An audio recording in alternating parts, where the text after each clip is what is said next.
وأحسن منك لم تر قط عيني وأجمل منك لم تلد النساء خلقت مبرأ من كل عيب كأنك قد خلقت كما تشاء اللهم صل على محمد وعلى آل محمد كما صليت على إبراهيم وعلى آل إبراهيم إنك حميد مجيد اللهم بارك على محمد وعلى آل محمد كما باركت على إبراهيم وعلى آل إبراهيم إنك حميد مجيد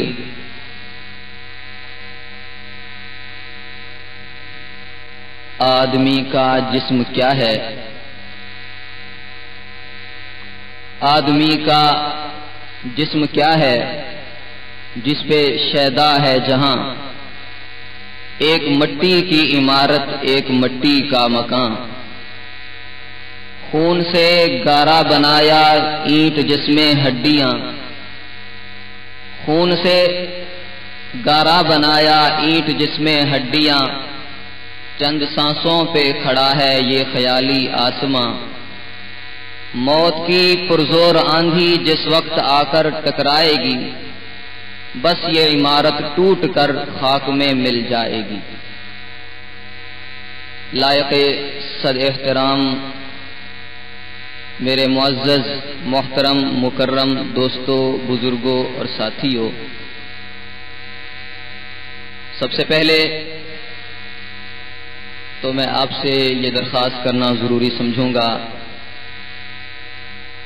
کہ تھوڑا ساتھی مل کر قریب ہو کر بیٹھیں، اور اگر کچھ سننے کا ارادہ ہے تو توجہ بھی ذرا میری طرف رکھیں۔ درود پاک پڑھتے ہیں اور تھوڑا تھوڑا قریب ہو جائیں۔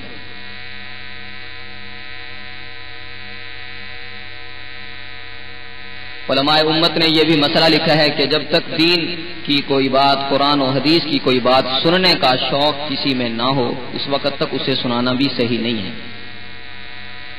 تو اگر آپ سننے کا کوئی موڈ ہوگا، پروگرام ہوگا تو کوئی بات ہوگی، ورنہ تقریریں آپ اوروں کی سن لیں، بیانات آپ اوروں کی سن لیں، مجھے اتنا پھر شوق نہیں ہوتا۔ ایک بات میں آپ کے سامنے شروع ہی میں کرنا چاہتا ہوں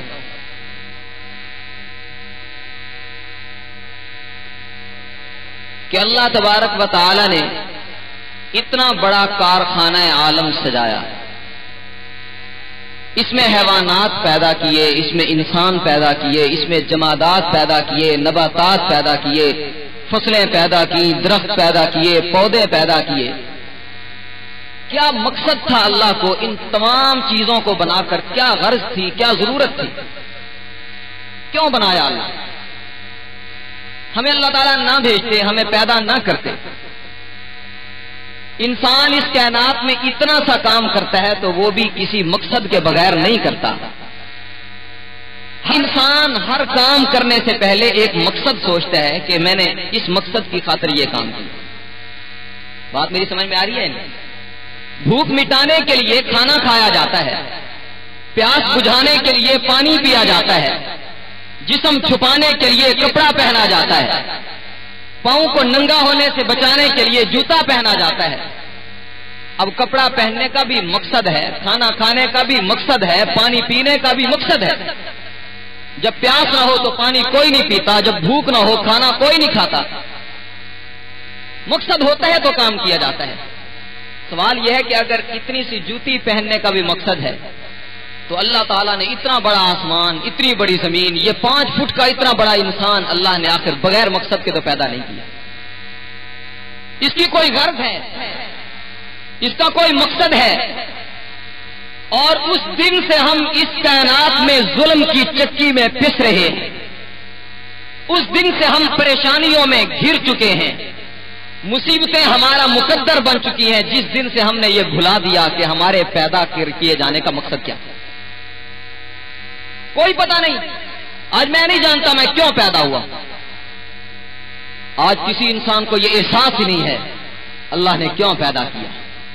اور اللہ نے وہ مقصد یاد دلانے کے لیے 1.25 لاکھ پیغمبر بھیجے، جنہوں نے بستی بستی کریا کریا جا کر لوگوں کے دروازوں پر دستک دے کر ایک ایک مرد و عورت و بچے اور بوڑھے کو مقصد سمجھایا کہ سمجھو تمہارا پیدا کیا جانا فضول نہیں ہے۔ اللہ پاک قرآن پاک میں فرماتے ہیں افحسبتم انما خلقناکم عبثا وانکم الینا لا ترجعون، اور کیا تم نے یہ سمجھ لیا کہ میں نے تمہیں فضول پیدا کیا، بے مقصد پیدا کیا اور تم میری طرف لوٹ کے نہیں آؤ گے؟ افحسبتم انما خلقناکم عبثا، مقصد ہے، اور انسان کے پیدا کیے جانے کا بھی مقصد ہے۔ میں تقریر برائے تقریر کرنے کے لیے نہیں آیا، میں آج آپ کے ذہن میں یہ مقصد جمع بسا اتار دینا، ٹکا دینا چاہتا ہوں۔ یہاں سے اٹھنے کے بعد میرے ہر بزرگ کے ذہن میں، میرے ہر ساتھی اور دوست کے ذہن میں اس کو احساس ہو کہ آج تک میں کیا کرتا رہا ہوں اور قرآن و سنت کی روشنی میں مجھے آئندہ کیا کرنا چاہیے۔ سن لیتے ہیں، ہم بیان سن لیتے ہیں۔ آج زمین میرا مقصد ہے، آج کھیتی میرا مقصد ہے، آج رقبہ میرا مقصد ہے، آج گاڑی میرا مقصد ہے، کوٹھی میرا مقصد، بینک بیلنس میرا مقصد۔ اگر کائنات میں پیدا کیے جانے کا یہی مقصد ہے تو محمد رسول اللہ بھی پھر ساری زندگی کوٹھیاں بناتے رہتے، صحابہ پیغمبر بھی پھر ساری زندگی رقبے بناتے رہتے، باغات بناتے رہتے۔ جب میں اپنے محبوب پیغمبر کو دیکھتا ہوں رقبے نہیں بناتے، آقا کو دیکھتا ہوں پیسہ نہیں جمع کرتے، محبوب کو دیکھتا ہوں دولت نہیں بناتے، صحابہ کو دیکھتا ہوں دنیا میں دل نہیں لگاتے، میں سمجھ گیا کہ کائنات میں پیدا ہونے کا مقصد پیسہ بھی نہیں ہے، دولت بھی نہیں ہے، کوٹھی بھی نہیں ہے، بینک بیلنس بھی نہیں ہے، کوئی اور مقصد ہے جس کو ہم نے بھلا رکھا ہے اور اسی وجہ سے آج تک مشکلات میں پھنسے ہوئے۔ وہ کیا مقصد ہے؟ اگر ایک دن کا مقصد کے بغیر نہیں، ایک گلاس مقصد کے بغیر نہیں، تو تو اور میں بھی تو مقصد کے بغیر نہیں۔ اللہ تعالیٰ سے پوچھو، 27ویں پارے کا دوسرا رکوع ہے، پروردگار عالم اپنی آخری کتاب میں اعلان فرماتے ہیں اے لوگو وما خلقت الجن والانس الا لیعبدون، میں نے تمہیں اس لیے پیدا کیا، جنوں کو بھی اور انسانوں کو بھی اس لیے پیدا کیا کہ تم میری بندگی کرو۔ مقصد یہ ہے یا نہیں ہے؟ بولو، یہ مقصد ہے، جنوں اور انسانوں کو اس لیے پیدا کیا گیا کہ یہ میری بندگی ہے۔ ہاں، اگر آج بھینس دودھ کے لیے خریدی جاتی ہے، آج میرے خان صاحب، ملک صاحب، چودھری صاحب اس لیے بھینس بازار سے لاتے ہیں کہ بچے دودھ پیئیں گے، اور اگر وہی بھینس دودھ دینا بند کر دے تو یہ گھر میں رکھنے کے قابل نہیں ہوتی، منڈی لگا دی جاتی ہے، اسے گھر پہ کوئی نہیں ٹھہراتا، گائے دودھ کے لیے لی جاتی ہے، دودھ نہ دے بیچ دی جاتی ہے۔ ذرا توجہ رہے گی، قلم اس لیے خریدا جاتا ہے تاکہ لکھے، اور اگر وہ قلم لکھنا بند کر دے تو جیب سے نکال کے پھینک دیا جاتا ہے، اور گھڑی اس لیے خریدی جاتی ہے وقت بتائے، اور اگر وقت نہ بتائے تو بازار میں بیچ دیا جاتا ہے، بنوایا جاتا ہے۔ اگر ہر چیز مقصد کے بغیر باقی نہیں رکھی جاتی تو انسان مقصد کے بغیر جو دھرتی پہ جی رہا ہے اسے زندہ رہنے کا حق کس نے دیا؟ بھینس کو زندہ رہنے کا حق نہیں ہے، گائے کو نہیں ہے۔ ہم اور آپ مکان بناتے ہیں سردی گرمی سے بچنے کے لیے، اگر چھت پانی ٹپکائے، چھت پانی کو نہ روکے، بارش کا پانی اندر آتا رہے، یہ چھت بیکار ہے۔ اگر دیواریں باہر کی ہوا کو نہ اندر آنے سے نہ روکے، ہوا کراس ہوتی رہے، یہ دیواریں بیکار ہیں۔ اگر فرش کا کام نہ دے، یہ فرش بیکار ہے۔ کپڑا جسم کو نہ چھپائے، کپڑا بیکار ہے۔ رومال پسینہ صاف نہ کرے، رومال بیکار ہے۔ جوتا پاؤں کی حفاظت نہ کرے، جوتا بیکار ہے۔ زمین ہمیں فصل نہ دے، زمین بیکار ہے۔ تو جو انسان اپنے پیغمبر کو راضی نہیں رکھتا، صحابہ کے طریقے پہ نہیں چلتا، پروردگار عالم کو خوش نہیں رکھتا، مجھے آپ ہی بتاؤ کہ یہ انسان بیکار نہیں ہے تو اس کو کام کا کس نے بنایا؟ کون بتائے گا کہ یہ کام کیوں چل رہا؟ ہر چیز مقصد سے بغیر فضول سمجھی جاتی ہے، اور میں یہ بات آج آپ کو بتا دینا چاہتا ہوں۔ انسان کو پیدا اس لیے کیا گیا کہ یہ اللہ کی بندگی ہے، یہ مقصد ہے۔ آج تیری اور میری مسجد جو علاقے میں بنی ہوئی ہے، اللہ اکبر، گھر آباد ہے، گھر میں چہل پہل ہے، گھر میں رونقیں ہیں، گھر میں زینت ہے. اگر تیری پوری بستی میں کوئی گھر ویران نظر آتا ہے تو پروردگار عالم کا گھر ویران ہے. وہ ویران ہے. اس میں 2-2 فٹ کا گھاس پیدا ہو گیا, کبھی صفائی نہیں کی. قرآن پاک کے گلیٹ پہ مٹی کی تہ جم گئی. گھر کے فرنیچر پہ پھونک ماری جاتی ہے, گھر کے میز کو صاف کیا جاتا ہے, گھر کی الماری کو روزانہ کپڑے مارے جاتے ہیں. اور اگر آج مومن و مسلمان کے پاس, محمد رسول اللہ کے نام لینے والے کے پاس, اللہ کے بندے کے پاس اگر وقت نہیں ہے تو رب کی نماز پڑھنے کا وقت نہیں. اور ہم نے مر کے کہاں جانا ہے؟ پہلے لوگ کہاں گئے تھے؟ ہمارے دادے انہی زمینوں میں رہتے تھے, ہمارے پردادے انہی زمینوں میں رہتے تھے. جب ان سے پوچھا جاتا تو وہ کہتے تھے یہ زمینیں میری ہیں, یہ رقبہ میرا ہے, یہ علاقہ میرا ہے. آج زمینوں کو اپنا بتانے والے کہاں چلے گئے؟ زمین ہر وقت کہتی ہے ملک صاحب آپ جھوٹ بول رہے ہیں, میں تمہاری نہیں ہوں, تم میرے ہو. تم سے پہلے بھی جتنے آئے تھے وہ میرے اندر سمائے جا چکے ہیں, وہ میرے اندر دفنائے جا چکے ہیں, وہ میرے اندر گاڑے جا چکے ہیں. میں نے ان کا گوشت کھا لیا ہے, ہڈیاں ان کی پوسیدہ کر دی ہے, ان کا نام و نشان تک مٹا کے رکھ دیا ہے. آج تو بھی دعوے کرتا ہے زمین میری ہے, گاڑی میری ہے, کوٹھی میری ہے. ایک وقت آئے گا جب گاڑی تجھ سے چھین لی جائے گی, بنگلہ تجھ سے جدا کر دیا جائے گا, ماں باپ تجھ سے الگ کیے جائیں گے, بیوی اور بیٹے اور بچیاں تجھ سے الگ ہو جائیں گی, پوری دولت تجھ سے الگ کر کے تجھے تنہا قبر میں گاڑ دیا جائے گا. اور تجھے قبر میں پہنچنے کے بعد میں بتاؤں گی کہ زمین اور رقبے تیرے تھے یا تو زمین کا تھا. ہم نہیں توجہ کرتے ہیں, ہم نے کبھی بیٹھ کے نہیں سوچا ہم کس لیے پیدا ہوئے ہیں. آج میرا بزرگ زندگی گزرتی جا رہی ہے, گزر چکی ہے, اور وہ کبھی تنہائی میں بیٹھ کے, کبھی چارپائی پہ بیٹھ کے, کبھی نیند کرنے سے پہلے 5 منٹ اپنی چارپائی پہ یہ نہیں سوچتا یا اللہ تو نے مجھے کیوں پیدا کیا تھا اور میں کیا کر رہا ہوں. ہم ملازم ہیں, ملازم. اگر تو مکان بنانے کے لیے کسی مزدور کو لائے اور وہ سگریٹ سلگا کر ایک طرف بیٹھ کے کش لگاتا رہے تو شام کو جب وہ مزدوری لینے کے لیے آئے گا تو تو اور میں بھی بول پڑیں گے ارے تو نے کیا کیا ہے, تو نے ایک ٹکے کا کام نہیں کیا, اب مزدوری لینے کے لیے میرے پاس آیا ہے. صبح سے شام تک کام کرتا تب تجھے مزدوری ملتی, صبح سے شام تک تو مزدوری کرتا تب تجھے اجرت ملتی, اور میرا دل ٹھنڈا ہوتا, میں تجھے بڑھ سے زیادہ اپنی استطاعت سے بڑھ کر مزدوری دیتا. اور رب نے بھی تجھے اور مجھے اس لیے پیدا کیا کہ ہم اس کے مزدور بنے, ہم اس کی مزدوری کریں, اس کی ملازمت کریں, صبح سے شام تک, رات سے دن تک, سردی سے گرمی تک, جوانی سے بڑھاپے تک, اور زندہ ہونے سے مرنے تک ایک ایک کام رب کی مرضی کے مطابق گزارے. پھر جب قیامت میں پہنچیں گے اللہ اجرت میں جنت دے گا, اپنی رضا دے گا, اپنا دیدار دے گا. اور اگر تو نے اور میں نے